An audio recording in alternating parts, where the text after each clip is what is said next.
এবার প্রেমের টানে প্রথম বিয়ে তালাক দিয়ে প্রেমিকের বাড়ির সামনে ধর্ণা। আপনাদের জানিয়ে রাখবো আরও একবার, ধর্ণার এই প্রথম নয়, ধর্ণা এই কনসেপ্ট কিন্তু বহুদিনের, তবে বেশ কয়েকদিন বন্ধ ছিল। আবারও সেই ধর্ণার বিষয়টি ভাবনায় এলো। প্রেমের টানে প্রথম বিয়ে তালাক দিয়ে প্রেমিকের বাড়ির সামনে ধর্ণা, তবে কি ধর্ণাই উপযুক্ত পথ? বিয়ের দাবিতে 3 দিন ধরে প্রেমিকের বাড়ির সামনে ধর্ণায় তরুণী। ঘটনায় শোরগোল মানিকচকে। ঘটনা সম্পর্কে জানা গেছে, মানিকচকের এক যুবকের সঙ্গে মোথাবাড়ির এক যুবতীর ফোন মারফত প্রেমের সম্পর্ক গড়ে ওঠে। দীর্ঘ 3 বছর ধরে চলছে এই প্রেম। শুধু ফোন নয়, তারা একে অপরের সঙ্গে সাক্ষাৎ করেছে।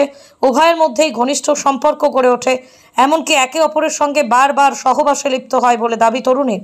বছরখানেক আগেই বাড়ির কথা মতো তরুণীর অন্যত্র বিয়ে হয়। প্রথম পক্ষের স্বামীর সঙ্গে সংসার বেশ ভালোই চলছিল। হঠাৎ করেই প্রেমিকা আবার প্রেম জাগায় প্রেমিকার মনে। প্রেমিকা তরুণ স্বামীর সঙ্গে বিবাহ বিচ্ছেদ করে। প্রথমে বিয়ের পর গর্ভবতী হয়েছিলেন। প্রেমিক গর্ভপাত ঘটায় বলে অভিযোগ। ফোন করে প্রেমিকাকে ডেকেছিল নিজের বাড়ি। প্রেমিকা বাড়ি আসতেই উধাও অভিযুক্ত তরুণ। অভিযুক্ত যুবকের বাড়ির বাইরেই 3 দিন ধরে ধর্নায় বসে রয়েছেন প্রেমিকা। প্রেমিকার একটাই দাবি, আমার সংসার নষ্ট হয়েছে, আমি বিয়ে করতে চাই। আমাদের একসঙ্গে কাটানো ঘনিষ্ঠ মুহূর্তের ছবি, কল রেকর্ডিং সমস্ত কিছু আমার কাছ থেকে মোবাইল ছিনিয়ে নিয়ে সমস্ত তথ্য ডিলিট করেছে, এমনকি মারধরও করেছে।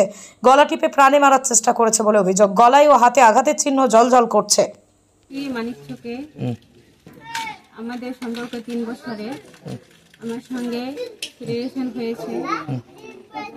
অন্য জায়গাতে আমার বিয়ে ঠিক হলো, ওকে আমি বললাম, তো ও না বলে দিল চাকরির জন্য। বলছে আমি এখন বিয়ে করতে পারবো না। এবার আমি অন্য জায়গাতে বিয়ে করে নিলাম। তারপরে ও আমার সঙ্গে আবার কন্ট্যাক্ট শুরু করলো। করার পরে ওকে ছুটিয়ে দিল আমাকে ওখান থেকে। ছুটানোর পরে আপনাদের মধ্যে যোগাযোগ কিভাবে হয়েছিল? যোগাযোগ ও নম্বর কোথা থেকে ম্যানেজ করেছিল আমি জানি না। ওকে আমি ফোন করিনি, ওই আমাকে ফোন করেছিল। আচ্ছা, অনেক দিন 2-3-4-5 মাসের মতো হবে এরকম ফোনে কথা বলেছিলাম। তারপরে কতদিন ধরে আপনাদের মধ্যে সম্পর্ক রয়েছে? 3 বছর। আচ্ছা, আমাকে বাড়ি ডেকেছে, আমি এসছি। এখন বাড়ি থেকে পালিয়ে গেছে। এখন বলছে আমি বিয়ে করব না। কত লাখ টাকা নিবে, অত লাখ টাকাই দিয়ে ওকে বিদায় করব। কিন্তু আমি চাই ওকে আমি বিয়ে করব। আমাদের মধ্যে সব সম্পর্ক হয়ে গেছে, আমি চাই ওকে বিয়ে করব। কোনো নথিপত্র, কোনো প্রমাণ আছে আপনার কাছে? প্রমাণ আমার সবকিছু ছিল, রেকর্ডিং ছিল। আমাকে বিয়ে করতে চেয়েছে, ওর সঙ্গে আমার সব ঘনিষ্ঠ ফটো ছিল, সব ওর আম্মা নিয়ে সব রেজিস্টার মেরে দিয়েছে।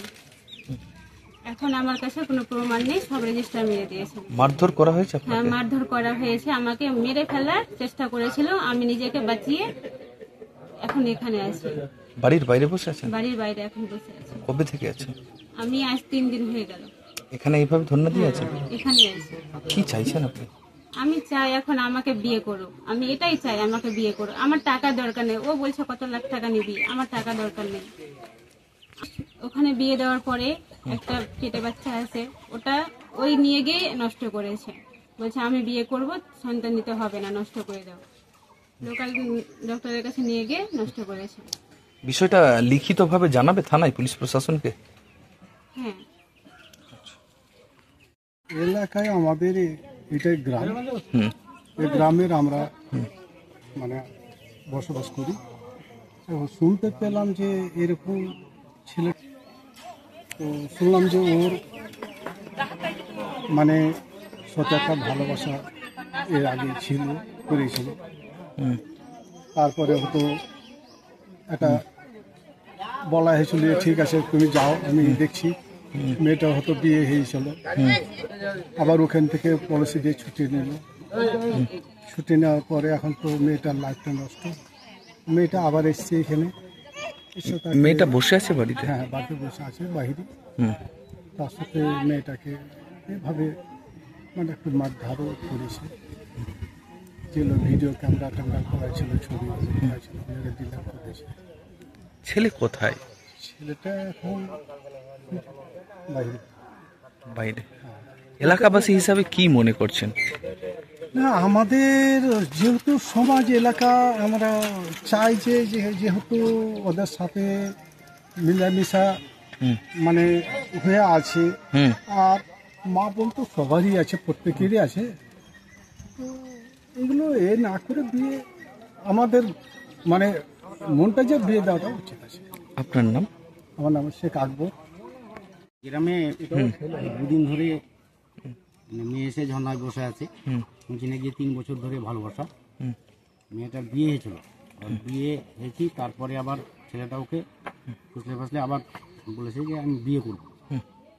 তারপরে ওখান থেকে ছাড়কার করিয়ে নেই। এখন বর্তমানে 3 বছর ধরে ভালোবাসা করতে করতে কলকাতা গেছে, ভাগলপুর গেছে, শিলিগুড়ি গেছে, মালদা গেছে। মানে ওদের কোনো কাজ বাকি নেই। আচ্ছা, এইরকম অবস্থায় এখন ছেলেটা বিয়ে করতে চাইছে না। একবার 24 তারিখে এসেছিল, বুঝিয়ে বাজিয়ে পাঠাচ্ছে, আবার পরশু দিন এসছে। এসেই পরশু দিন ধরে ঝাই ঝামেলা চলছে। নাহলেও মানে বিয়ে করতে চায় না, এখন ভেগে আছে বাইরে। কি চাইছেন আপনারা? আমরা চাইছি যে এর মানে মেয়েটার সাথে ছেলেটার বিয়ে হওয়া উচিত, দরকার। আইন ব্যবস্থা দেওয়া দরকার। বিষয়টা জানাবেন মানিকচক থানায়? হ্যাঁ, জানাবো, মানিকচক থানায় অবশ্যই জানাবো। আচ্ছা, আপনার নাম? আমার নাম সাফরিদ আলী। আচ্ছা, আত্মীয়? আত্মীয়।